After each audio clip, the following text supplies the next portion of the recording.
ele se dedicou tanto a conhecer a Cristo, a crescer tanto na comunhão com Cristo, que ele já sentia que era Cristo que vivia nele. Ele não deixava mais que o seu corpo tivesse ambições terrenas, desejos terrenos. Ele não vivia mais pensando nas coisas da terra.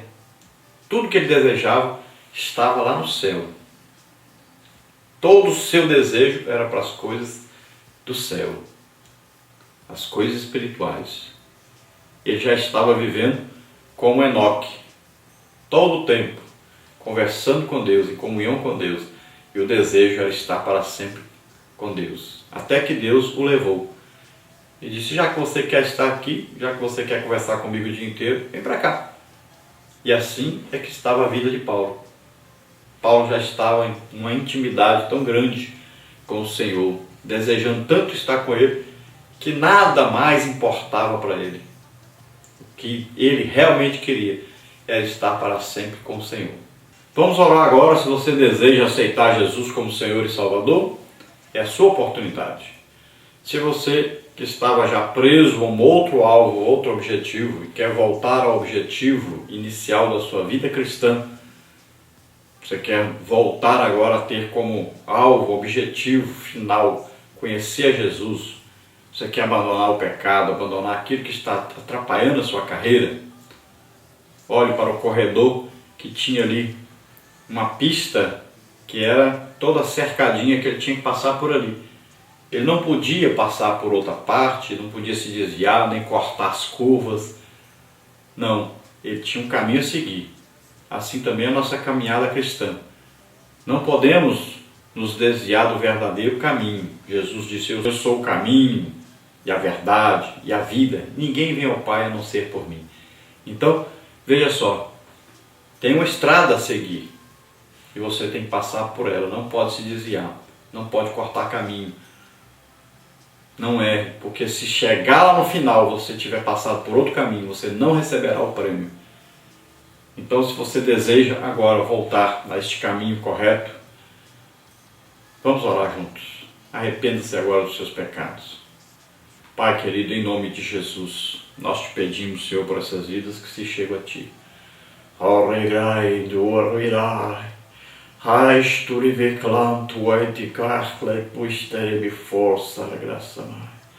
Esforça-te por entrar pela porta estreita.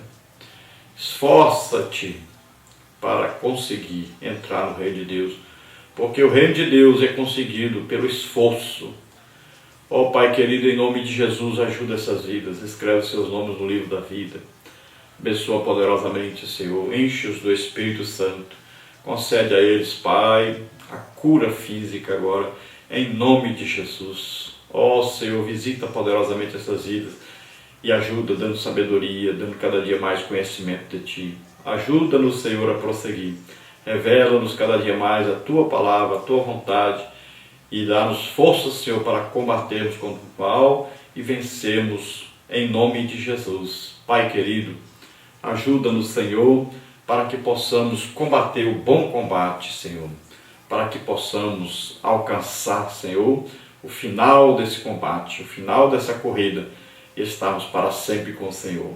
Em nome de Jesus te agradecemos. Amém. Glória a Deus. Vamos então ao nosso questionário. Você encontra o nosso questionário todas as quintas-feiras à noite em nosso site. Pergunta 1 dentro do texto áureo, para completar. Prossigo para o alvo pelo prêmio da soberana vocação de Deus em Cristo Jesus. Carta do apóstolo Paulo aos Filipenses, capítulo 3, versículo 14. Dentro da nossa verdade prática, pergunta número 2, para completar. A maior aspiração do crente deve ser a conquista do prêmio da soberana vocação em Cristo Jesus. Dentro agora do comentário e introdução, pergunta número 3. Qual era o alvo da vida do apóstolo Paulo? Então é conquistar a excelência do conhecimento de Jesus Cristo. Filipenses 3, 8 e 10. Semelhante a um atleta, o apóstolo se esforçava para alcançar este objetivo. Dentro agora da primeira parte, a aspiração paulina, pergunta número 4. O que significa prossigo para o alvo? Complete. Para participar de uma maratona, o atleta tem que treinar muito. É preciso esforço, dedicação e trabalho para alcançar o prêmio final.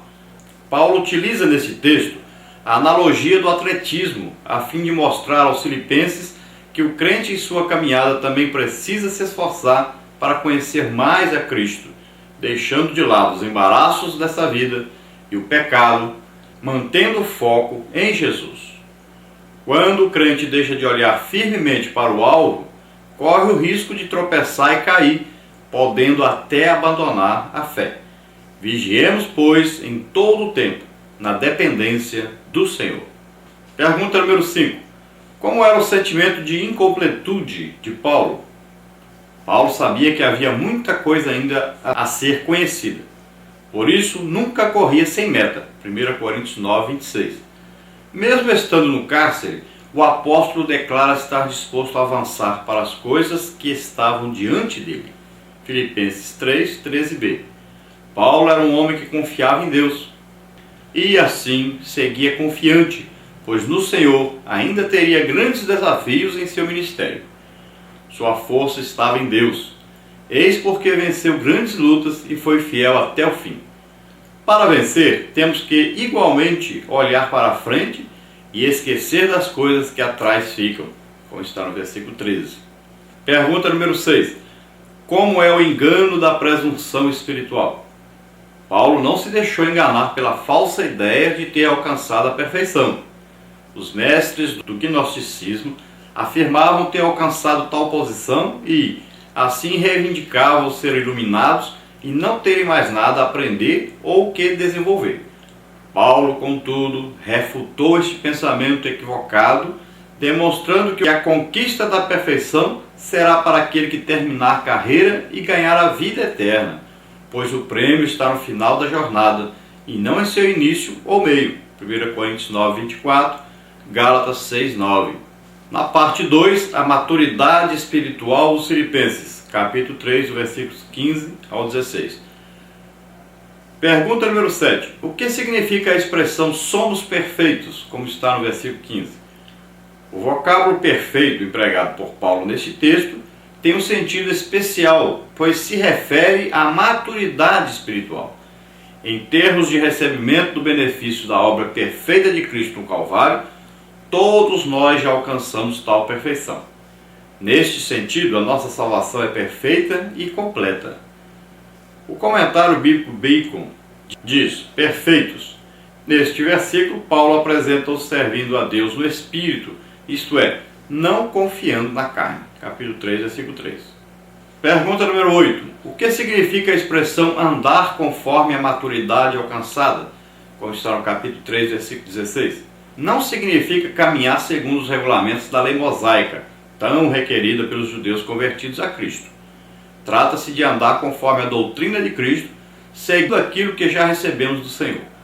Denota modo de viver, atitudes, ações, obras e comportamento em geral, semelhantes aos do Senhor Jesus, que o crente deve seguir.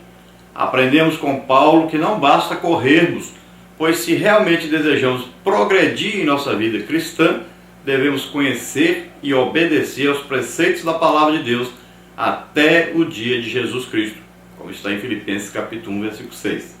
Pergunta número 9. Por que Paulo é um exemplo a ser imitado? Capítulo 3, versículo 17. Paulo procurou em tudo imitar o Mestre, servindo apenas aos interesses da Igreja de Cristo, como está em Filipenses 2,17. Paulo exortou os filipenses a que o imitassem, assim como ele imitava ao Senhor, Filipenses 3,17. Como obreiro de Deus, Paulo tinha um caráter libado e os filipenses deveriam tê-lo como um exemplo a seguir. Se quisermos servir ao Senhor com inteireza de coração, precisamos seguir os passos de Jesus, o nosso modelo de homem perfeito. Hebreus 12:2. Parte 3. A aspiração cristã hoje. Pergunta número 10. Qual a atualidade do desejo paulino? Complete. O propósito de Paulo em relação a si e aos filipenses deve servir-nos de instrução, pois as dificuldades, tentações e demais obstáculos que serviam de empecilhos à vida de comunhão naquela época continuam atuais e bem maiores. Mais do que nunca devemos nos esforçar para vivermos uma vida de íntima comunhão com Deus. Filipenses 3,12. Pergunta número 11. Por que o cristão deve almejar a maturidade espiritual? Seguindo o exemplo de Paulo, reconheçamos que ainda precisamos alcançar a perfeição. Sejamos sóbrios e vigilantes, conhecendo também o quanto carecemos de maturidade espiritual e de um maior conhecimento acerca da pessoa de nosso Senhor Jesus Cristo. Pergunta número 12. Por que devemos rejeitar a fantasia da falsa vida cristã? Paulo era um sofredor consciente, um homem que sabia o quanto é difícil ser fiel a Deus. Ele, porém, suportava tudo por causa da obra de Deus. Filipenses 2,17. Quem quiser viver assim nos dias atuais, precisa reconhecer que padecerá as mesmas angústias. 2 Timóteo 3,12. Semelhante ao apóstolo Paulo, podemos ter certeza de que receberemos o prêmio da soberana vocação de Deus em Cristo Jesus. Filipenses 3,14.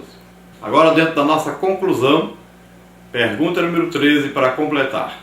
Toda a vida de Paulo era centrada na pessoa de Jesus Cristo. Ele tudo fazia para agradá-lo. Sua grande aspiração era conhecer mais do Mestre da Galileia.